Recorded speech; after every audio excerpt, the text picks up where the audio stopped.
General on financial statements of Oyugis Municipality, County Government of Homa Bay for the year ended 30 June 2025. Mr. Speaker, sir, I beg to lay. Next order. Order number 6, notices of motion. Order number 7, questions and statements.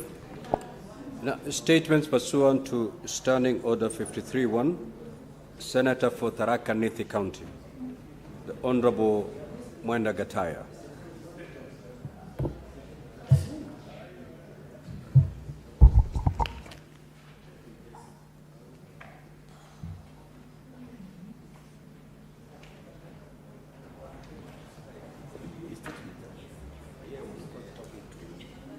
Thank you, Honorable Speaker.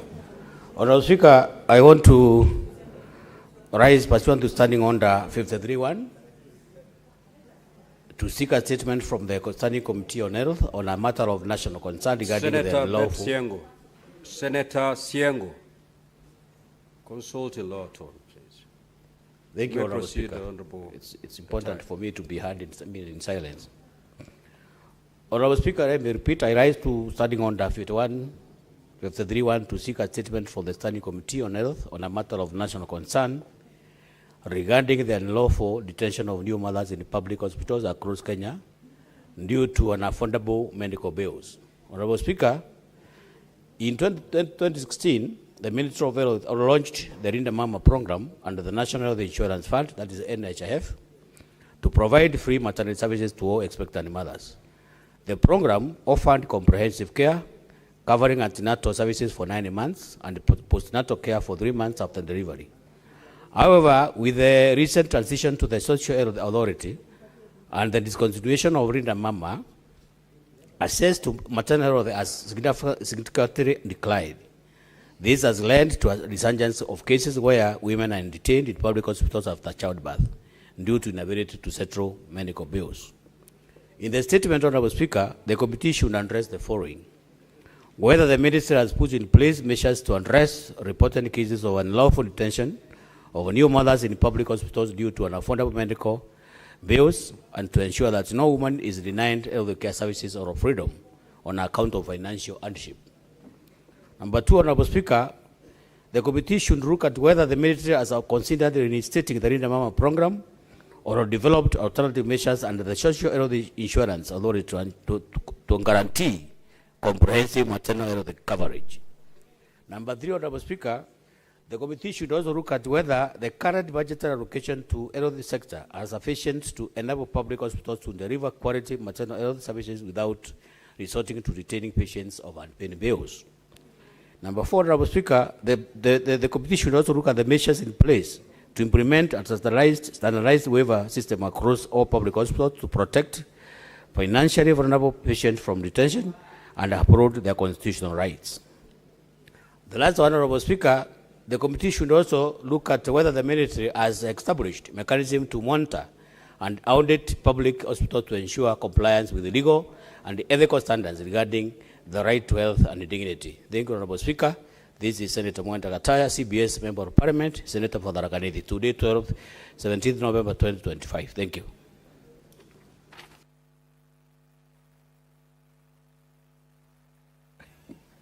Senator from Busia County, the Honorable Andrew Omtata.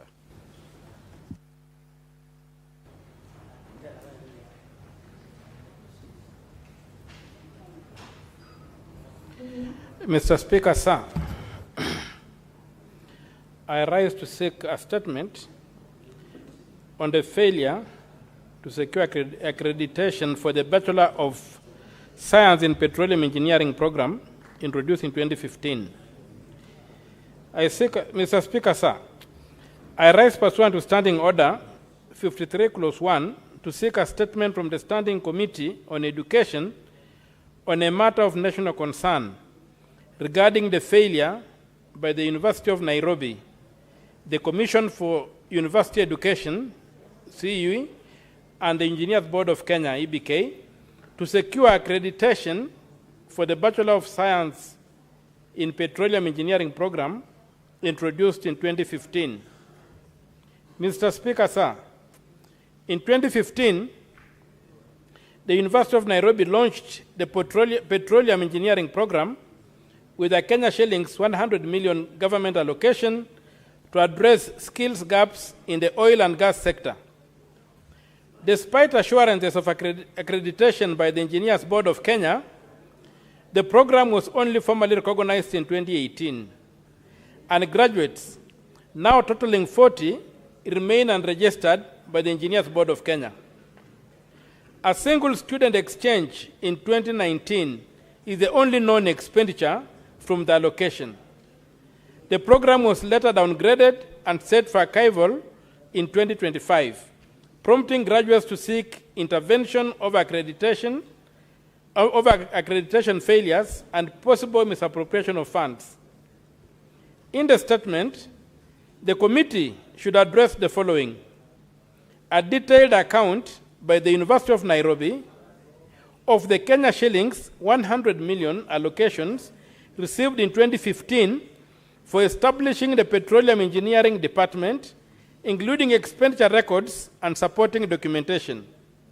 2, the reasons why the University Senate approved the Bachelor of Science in Petroleum Engineering program in 2018, but admitted students in 2015 without first securing accreditation from the EBK, specifying steps the Department of Petroleum Engineering took between 2015 and 2021 to archive accreditation, and why they were unsuccessful.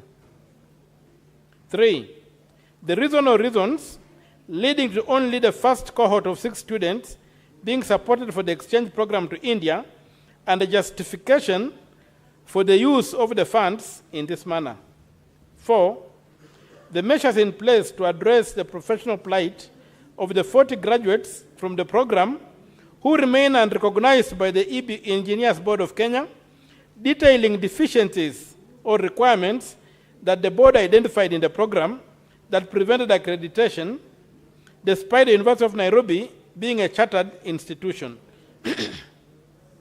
Number 5, the reasons for moving the program to the Mechanical Engineering Department in 2022 and later archiving it, and whether consultations were undertaken with the students and stakeholders before this decision as envisioned by Article 232(1)(d) of the Constitution.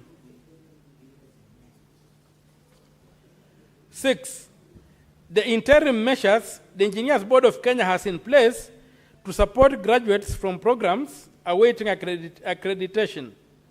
7, the reasons the Council of University Education, the Commission of University Education, has not intervened to protect the interests of students and graduates despite being the oversight authority for quality in higher education, stating in policy safeguards that the Commission on University Education has put in place to ensure that no future academic programs are mounted without proper alignment with professional regulatory bodies like the EBK. 8, the policy interventions put in place by the Ministry of Education to ensure that universities cannot launch programs in regulated professions without prior consultation and approval by the relevant regulatory bodies. Statement is signed by Andrew Mtato Koiti MP, a senator from Busia. Mr. Speaker, sir, I've got 2 other statements. I request to read them. Thank you. My other statement is on the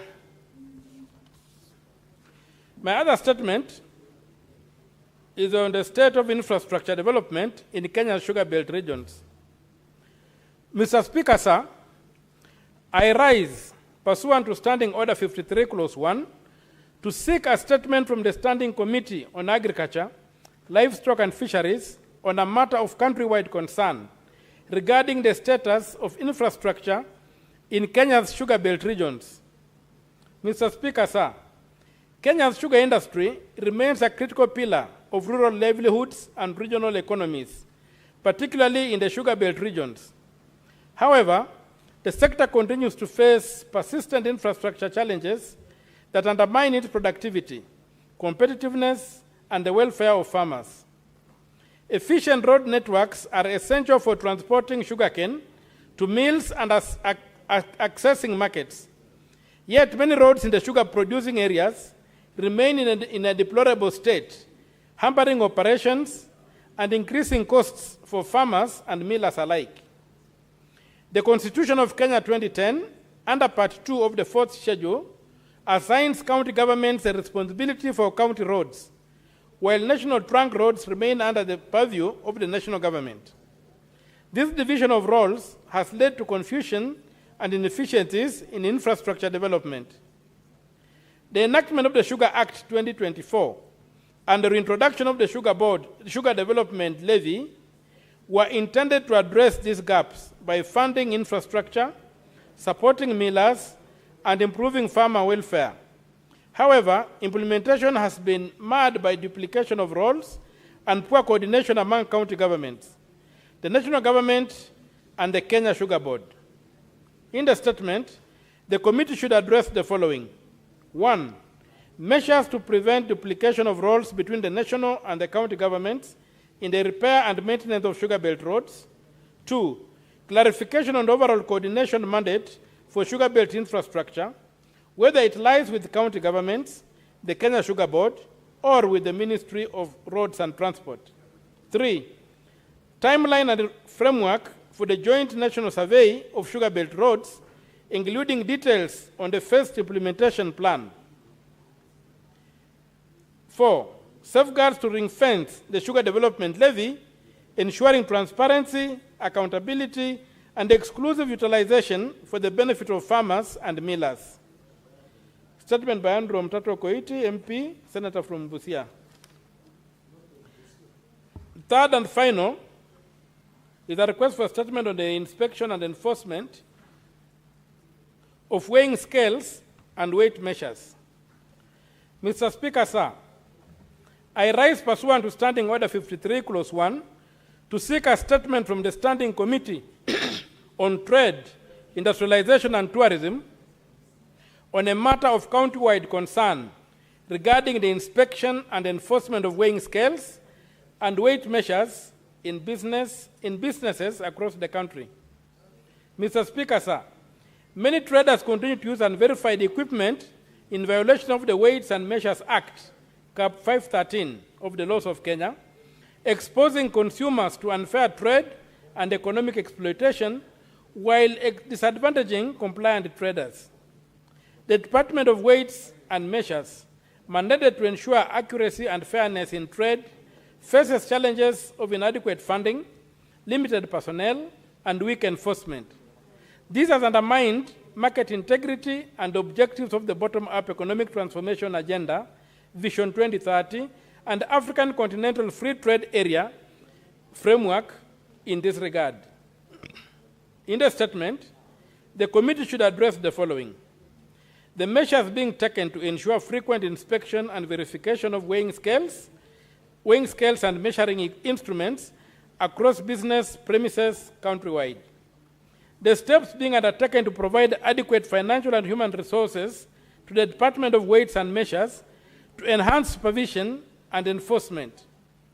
Plans by the State Department for Trade to conduct nationwide sensitization and public awareness campaigns to educate traders and consumers on the importance of using certified and verified weighing instruments. 4. The progress made towards developing and operationalizing a computerized verification and reporting system to enable consumers to confirm certification status and report malpractice. 5 and last, the measures in place to impose strict penalties on traders found using unverified, tampered, or faulty weighing instruments to protect consumers and uphold fair trade practices. Signed, Senator Mtato Koiti, MP, Senator from Busia. Thank you, Mr. Speaker, sir. Senator for Kiambu County, the Honorable Karungo.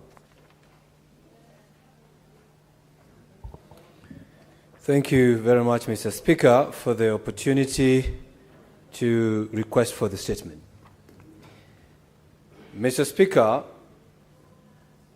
I rise pursuant to Standing Order 53-1 to seek a statement from the Standing Committee on National Security, Defense and Foreign Relations on a matter of nationwide concern regarding the growing humanitarian crisis affecting Kenyan citizens, particularly mothers and children who are currently stranded, undocumented, or detained in the Kingdom of Saudi Arabia. Mr. Speaker, sir, this statement is informed by first-hand encounters with the Kenyan mothers and children living undocumented and abandoned on the streets of Riyadh, Saudi Arabia, including a newborn baby born barely 2 weeks ago. Their plight highlights a serious failure in consular protection and a disconnect between the Kenyan embassy in Riyadh and affected citizens. Despite the ministry collecting 707 DNA samples, only 110 birth certificates have been processed, leaving hundreds of children stateless and unassisted for over 2 years now. Additionally, reports indicate that 200 to 300 Kenyans are currently detained in Saudi Arabia prisons, many for minor immigration offenses, with limited access to legal support or consular visits. Compared to countries like Philippines, whose workers enjoy stronger wage protections and proactive embassy support, Kenyan workers face lower pay, weaker safeguards, and minimal institutional advocacy, raising urgent questions about the adequacy of Kenya's diplomatic and labor protection frameworks abroad. In the statement, the committee should address the following. 1. The current number of Kenyan citizens detained in Saudi Arabia, including a breakdown of offenses, duration of custody, and the level of consular support extended to them. 2. The reason why hundreds of DNA samples collected from Kenyan mothers and children remain unprocessed and provide a clear timeline for completing all pending birth certificate cases. Number 3, the measures taken by the Kenyan embassy in Riyadh to identify, profile, and support Kenyan mothers and children stranded on the streets, and clarify why private individuals have had to intervene in the absence of official assistance.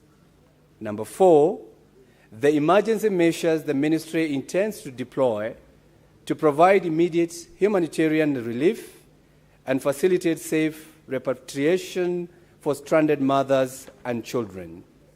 And number 5, the reasons the embassy has not established a safe, confidential, and risk-free reporting mechanisms for undocumented Kenyan citizens, given the legal risks they face under Saudi law when approaching authorities.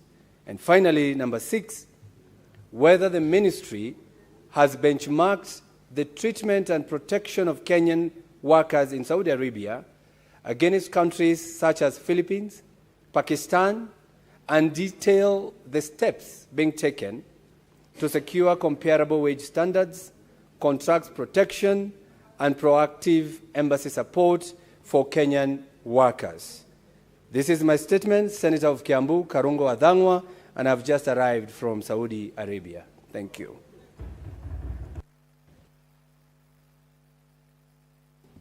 I will allow comments for not more than 15 minutes.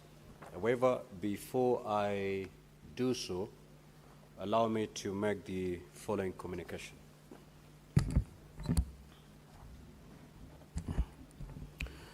Honorable Senators, Article 132(1)(b) mandates the President to address a special sitting of Parliament once every year.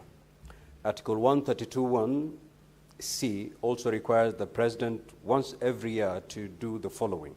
1, report in an address to the nation on all measures taken and progress achieved in the realization of the national values referred to in Article 10. 2, publish in the Gazette the details of the measures and progress under subparagraph 1. And 3, submit a report to the National Assembly on the progress made in fulfilling the international obligations of the Republic. Further, Article 247 of the Constitution requires the National Security Council to report annually to Parliament on the state of security of Kenya. Ordinarily, this report is submitted to Parliament during the address by the President referred to under Article 132(1)(b) and tabled in the Houses of Parliament. Now, Honorable Senators, via the letter reference number EOP/CAB.26/4A, Volume 7-1, dated the 3rd of September 2025, the Chief of Staff and the Head of Public Service informed the Speakers of the Houses of Parliament of the intention of His Excellency the President to deliver his address to Parliament in accordance with Article 132(1)(b) and (c) of the Constitution. The Chief of Staff and Head of Public Service further requested the Speaker's concurrence to schedule the State of the Nation address on Thursday, 6th November 2025, or Thursday, the 20th of November 2025 at 2:30 p.m. Honorable Senators, subsequently, and following consultations, the Speakers of Houses of Parliament acceded to the request of His Excellency the President and scheduled the address for Thursday, the 20th of November 2025. A team has been appointed by the clerks to coordinate the event. Further details will be communicated through the office of the clerk. I therefore take this opportunity to inform you that His Excellency the President will deliver his State of the Nation address to Parliament during a joint sitting of the Houses of Parliament on Thursday, the 20th of November 2025 at 2:30 p.m. in the National Assembly chamber. I thank you.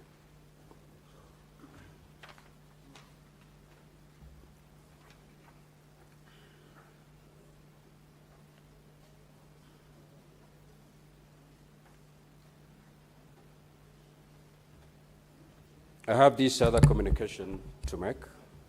I would like to acknowledge the presence in the Speaker's Gallery this afternoon of a visiting delegation of 3 officers from the Office of the Leader of Government Business of the Parliament of Uganda. The delegation is on a benchmarking visit. The delegation is on a benchmarking visit to gain insights into the operations of the Senate and to strengthen collaboration at the level between the 2 parliaments. Honorable Senators, I request each member of the delegation to stand when called out so that you may be acknowledged in the Senate tradition. Mr. Raymond Luterezo, Senior Policy Analyst, Mr. Samuel Kavuma, the liaison officer, and Ms. Catherine Kialisima, Office Administrator. Now, on behalf of the Senate and my own behalf, I extend a warm welcome to the delegation and wish them a fruitful visit. I will call upon the Majority Whip and the 1 minute to extend a word of welcome to the delegation. Mr. Speaker, that is a privilege because, Mr. Speaker, these are my neighbors. Ordinarily, Mr. Speaker, Uganda would have been our 9th province, ordinarily. But that is how things are. But be that as it may, Mr. Speaker, I ask them to send our greetings to all the parliamentarians in Uganda and congratulate them for the good job they are doing, and more specifically to the 13 members of the Leo community who sit in the National Assembly of Uganda. I thank you, Mr. Speaker. Now we'll move to comments on the statements that have been sought. Senator Osoti. Thank you, Mr. Speaker. Mr. Speaker, I want to comment on 2 statements, starting with a statement by the Senator for Kiambu, Senator Thangwa, on the state of Kenyans living in Middle East, particularly Saudi Arabia. Mr. Speaker, as you are aware, we have had numerous statements on this matter in this House and even in the National Assembly for some time now. I remember when I served in the National Assembly, we had so many statements on the issue of Kenyans living and working in the Middle East. And now, Mr. Speaker, despite the CS having been to this House so many times and having given us assurance, there seems to be a continuation of this problem, Mr. Speaker. And Mr. Speaker, at this point in time when the government is seeking to get many people, many Kenyans employed abroad, I think this is a matter that has to be handled with finality, Mr. Speaker, because we cannot watch as our citizens are being maimed, tortured, killed, and even made to stay on the streets, Mr. Speaker. This should not continue. A serious country like Kenya cannot allow its citizens to stay on the streets, Mr. Speaker. Mr. Speaker, I witnessed this problem myself a few months back when I traveled to, I was going to Europe via Sharjah Airport in UAE. And I saw so many young people, particularly women, from Eastern Africa countries, from Kenya, from Uganda, from Congo, sleeping on the floor in the airports. So many of them, Mr. Speaker, some with children, others badly dressed. It is not a good show. And this country, if we are serious about our foreign policy, Mr. Speaker, this is a problem that must be addressed. The problem we are having is that there are recruitment agencies who move to our villages, recruiting our youth to go to Saudi Arabia. And these recruitment agencies are crooks, Mr. Speaker. We have talked many times that the government should rein on this unscrupulous recruitment agency, but nothing seems to be done, Mr. Speaker. And we are told, Mr. Speaker, that these recruitment agencies are actually owned by people in government. That is why they cannot rein on them, Mr. Speaker.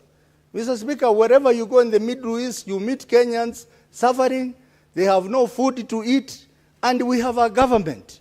Mr. Speaker, even as we talk about taking our youth abroad, the first thing that this government should do is to deal with the problem of Kenyans who go to Middle East. Before they even say they are taking people to Germany, they are taking people to Australia or wherever, the problem of Middle East has to be dealt with. In my county alone, Mr. Speaker, for the last 2 years, I have lost 30 youth in Middle East, Mr. Speaker. And I've raised this concern. The Cabinet Secretary for Foreign Relations happens to come from my county.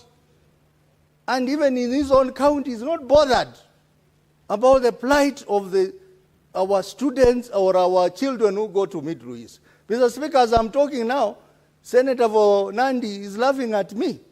Mr. Speaker, I want to ask Senator Nandi to go and tell his boss to deal with this problem instead of talking about who will be the deputy president, who will not be the deputy president.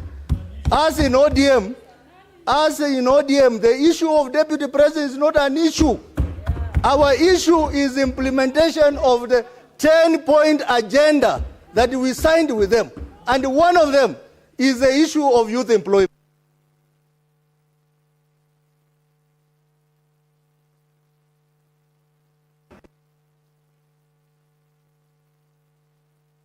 Order. Senator for Nairobi City County, order. You shall not speak due to public demand.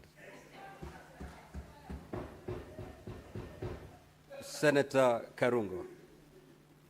Senator Karungo, thank you.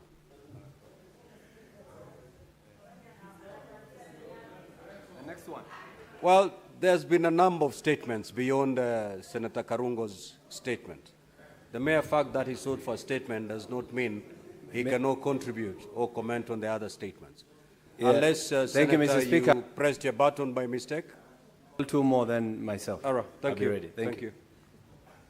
Senator S.C. Okinyuri. Thank you, Mr. Speaker. I wish to comment on the statement by the Tharaka Nithi Senator on detaining women who are giving birth children in hospitals, Mr. Speaker. Mr. Speaker, the children who are being detained in hospitals are not any different from the children who are being detained in the Middle East, Mr. Speaker. Because the ones in the Middle East are with their mothers on the street and they can't go back home. The ones detained in hospitals here in Kenya are detained in hospital and cannot go back with their mothers back home, Mr. Speaker. This statement calls for a conversation, we as leaders, to rethink on how we are handling this matter, because it is serious, as raised by the Senator for Tharaka Nithi, Mr. Speaker, because these are the future of this country. Detaining women who are in their most vulnerable state in hospital for such a time. There have been so many exposés which have been made by the media previous days, but nothing much has happened. You know, Mr. Speaker, when you look at this picture, sometimes detaining someone who is sharing beds, sometimes guards are manning the doors for the women not to go out, just because they are poor and not able to finance their health care, Mr. Speaker. This is a conversation we need to rethink seriously. And I thank Senator Mofaya for bringing this statement, because it gives a picture of what ordinary Kenyans out there go through, Mr. Speaker. I thank you. Senator Munyihaji Faki. Asante Mheshimiwa Spika kwa kunipa fursa hii kuchangia taarifa ya Senator Kiambu, Senator Karungu Athango. Mheshimiwa Spika, ni masikitiko kwamba watoto wanazaliwa katika nchi ya Saudi Arabia na wanashindwa kupata hati za kizazi na stakabadhi nyingine ambazo zitawezesha kusafiri kurudi nyumbani. Mheshimiwa Spika, kama inavyojulikana ni kwamba nchi ya Saudi Arabia ina sheria za dini, sheria za Kiislamu za dini ambazo ni marufuku kwa mwanamke kupata mtoto nje ya ndoa.